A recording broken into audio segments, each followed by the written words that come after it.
Mr. James Denton's greatest love in life was books, old ones most of all. His collection grew bigger and bigger every year, but he lived in his aunt's house, and she was not very happy about this. Mr. Denton was in London one day to buy furniture for the new house which he and his aunt were building, and he was on his way to a shop to choose the curtains. His way took him quite by chance past one of the best bookshops in London, and he could not stop himself going in just for a quick look, as he told himself. He was just walking round the shop, looking at all the different books, when he noticed a small collection of books on the part of England that he came from. Warwickshire. He spent the next half an hour looking through these, and finally decided to buy one that really interested him, called The Diary of Mr. Pointer, I-710. He paid for the book, and then, looking at his watch, he realized that he had very little time before his train back to Warwickshire left, and he had to rush to the station. He just caught the train. That night, his aunt questioned him about his trip to London and was very interested to hear about the furniture which was going to. Her nephew described everything in detail, but still she was not satisfied. "And what about the curtains, James?" she asked. "Did you go to—" Suddenly James remembered. "Oh dear, he said. "Dial's the one thing I missed. I am so sorry. You see, I was on my way there when, quite by chance, I passed Robin's." "Tell me you've bought more horrible old books, James."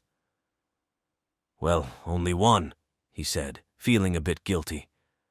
"And it's a very interesting one, a diary of someone who used to live not far from here." But he could see that his aunt was not really listening. "You can't go to London again before next Thursday," she was saying. "And really, James, until we decide on the curtains, there's nothing we can do." Luckily, she decided to go to bed soon after that, and James was left alone with his new book, which he read until the early hours of the morning.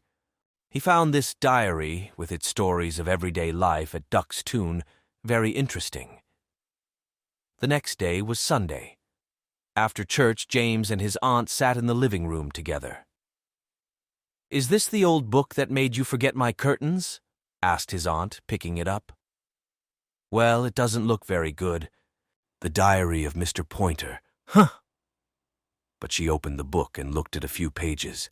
Suddenly, much to his surprise, she began to show some interest. "Look at this, James," she said. "Isn't it lovely?" It was a small piece of paper, pinned to one of the pages of the diary. On it was a beautiful drawing, made up of curving lines, which somehow caught the eye. "Well, why don't we get it copied for the curtains if you like it so much?" he suggested, hoping that she would forgive him for his bad memory of the day before in London. His aunt agreed, and the very next day, James took the piece of paper to a company in the nearest town, who agreed to copy it and make it into curtains. About a month later, James was called in to inspect the work and was extremely pleased with the result. "Was it a difficult job?" he asked the manager. "Not too difficult, sir. But to tell you the truth, the artist who did the work was very unhappy about it. He said there was something bad in the drawing, sir." James was thoughtful, but still he chose the colors for the curtains and then returned home. James, though, did not want to go to bed immediately and sat in the chair by the fire in his room, reading. Few weeks later, the curtains were ready, and a man came to hang them in several rooms of the new house, one of which was bedroom. That night he found that he could not stop looking at them, and although it was a still night, he was almost sure that the curtains were moving and that someone was watching him from behind them. He told himself that this was impossible, and not to be so stupid. He explained to himself that the effect was caused by the next day, a friend of James's came to stay, and after dinner they sat up late, talking and laughing. At last they decided to go to bed, and James showed his friend to the guest room, which was just along from his own. James, though, didn't want to go to bed immediately and sat in the chair by the fire in his room, reading. He fell asleep for a few minutes, and when he woke, he realized that something was in the room with him. Putting out his hand, he felt something covered in hair and thought it was his dog, who always followed him everywhere. "How did you get in here? I thought I left you downstairs," he said, looking down. To his horror, he found it was not his little dog, but something almost human. He jumped and screamed, and as he did, the face of the thing came up towards him. No eyes, no nose, no mouth, only hair.